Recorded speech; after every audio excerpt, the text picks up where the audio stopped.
Was Uncharted just another fun flick, or did it hold some Christian secrets that this commentator found inspiring? Spirit life! Hey, I'm Bruce Wham, your Christian movie reviewer. The movies I review aren't always Christian, but I am, and therefore I can often find a Christian theme, or the Lord speaks to me sometimes through movies, sometimes unintentionally.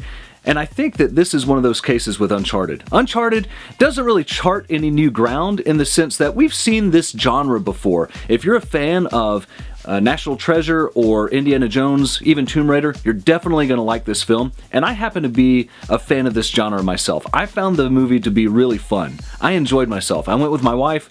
We had some laughs. We enjoyed the action, the adventure, the intrigue. It's got all the standards that you hope for in a globe-trotting adventure, like your relics, your secret doors and keys, and, you know, all the mystery behind figuring out where the treasure lies. I wonder if there's maybe an adventurer in all of us. I think as a Christian that God designed us to have a desire for adventure. We were designed to be on an adventure to discover Him. And even in all of eternity, when we're in heaven, we're going to be discovering new facets of God's glory. And for some people, thinking of sitting in a room worshiping God all day sounds boring. But the reality is God is infinite, and there's always a new mystery to unlock in His character. There's always some fascinating beauty to uncover in who He is. And we can begin that journey right here, right now, on this earth, in this life. Not to mention, God designed a planet with lots of wonders for us to explore. Who knows if the Lord will tarry longer, how much more space exploration we might or might not do. But even just gazing at the stars and the wonderment of all of creation is an adventure of its own. So I think that God designed us with that certain appeal. But I especially, of all the people I know, am really an adventurer at heart. I go to do mission trips in the Middle East in places that are a little bit dangerous. I explore abandoned buildings, even though that's a little bit dangerous too. But I have this thrill of finding something new. And oftentimes I do find a little trinket or a souvenir. You know, I haven't ever found buried treasure like in a movie or a video game, but I do oftentimes find little souvenirs when I'm out in the woods. Maybe it's an old abandoned farmhouse or some building that was there from the 1800s, and there's some little souvenir that I pick up. I find that exciting. And as a Christian, I think that we can find little nuggets, little souvenirs, little treasures of our own when we study the Word. Trust me, I'm not trying to just be cheesy here like this is a Sunday school object lesson. But when I see a movie that really excites my heart, like Uncharted did, it can't help but remind me that we're designed for adventure. God doesn't want us living boring lives where we just go through the humdrum, we just go through the motions, we just clock in and clock out, and we do our daily routine with nothing exciting. We were built for purpose. We were designed for fun. And God is fun, and so often Christianity gets this impression like, oh, those people are just prudes that just say no to everything, they just say no to every fun thing, they turn down sin, which is fun, and they turn down the pleasures of the flesh, which is fun. Well, the reality is following God is the biggest adventure, it's the biggest risk to our flesh. Following God requires more risk than any globe-trotting adventure where you're getting shot at with poison darts or bullets. Following God requires more self-sacrifice than getting in shape and having abs like Tom Holland and doing a bunch of parkour. Now, back to the movie, Tom Holland did shine in this role, as with any role, but, you know, it could almost be another Spider-Man role with all the acrobatics that he was doing. He really is in shape, and he really does do his own stunts and climbing and, you know, parkour and stuff like that. It's fun to watch him. I thought his chemistry with Mark Wahlberg was fantastic. I don't know that I've ever seen a movie where I liked Mark Wahlberg better. And their chemistry was great, although I will have to say, and this is not really a spoiler, but there is a little bit of this mistrust going on in the film. Will he be reliable? Will he stab him in the back? Will something happen with the treasure? The treasure changes hands a few times. The map changes hands a few times. You know, can you trust person A, B, or C? Are they really in cahoots with the bad guy? Are they going to steal the treasure once you find it? This is fun in a way, but I thought the movie overdid it a little bit. It's just my personal opinion. I have heard others say that they similarly thought that it drags the movie down slightly because there's zero trust. None of the characters trust one another. Now, I understand why. It's a treasure hunting film.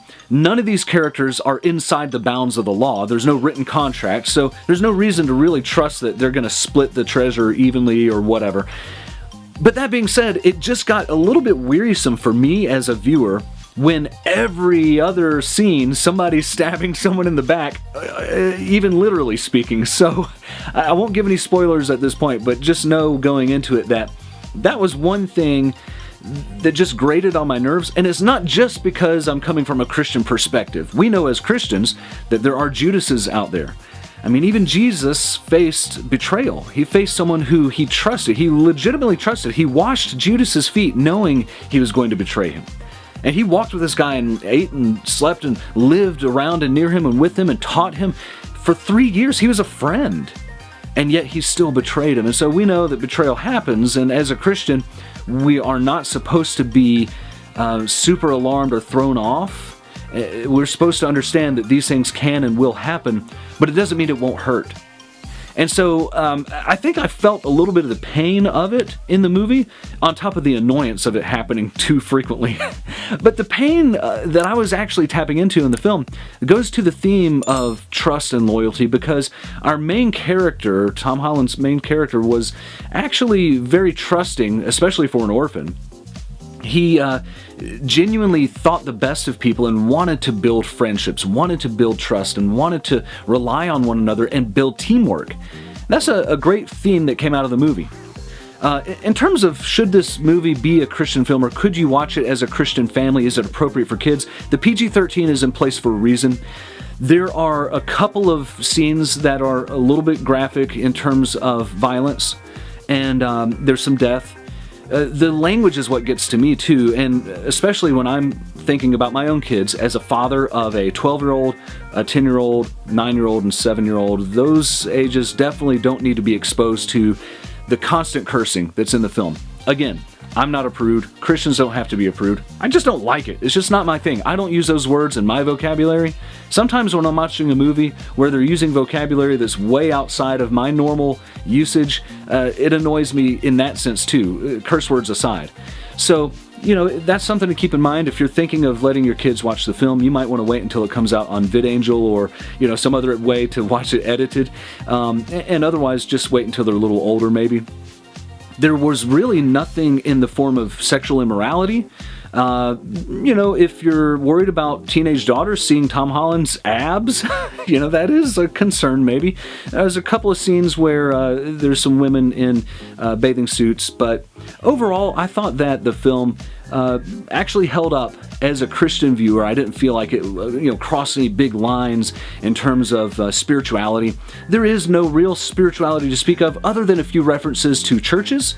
And generally, actually, they gave some positive references. Oftentimes, it seems like Hollywood has an agenda to paint Christianity in this light, like it's to be ridiculed, or like all Christians are just hypocrites, or we don't really believe in that kind of nonsense. But this film didn't do that. They did feature some religious iconography, particularly Catholic church-type iconography and that kind of thing. I didn't feel that it really crossed any lines spiritually for me. And I would go so far as to say I don't necessarily think it would cross lines for you spiritually. Sometimes I'll get on here and talk about a movie that features some magic or something, and people are always quick to say, oh, Christians shouldn't watch witchcraft. There's nothing like that in this film.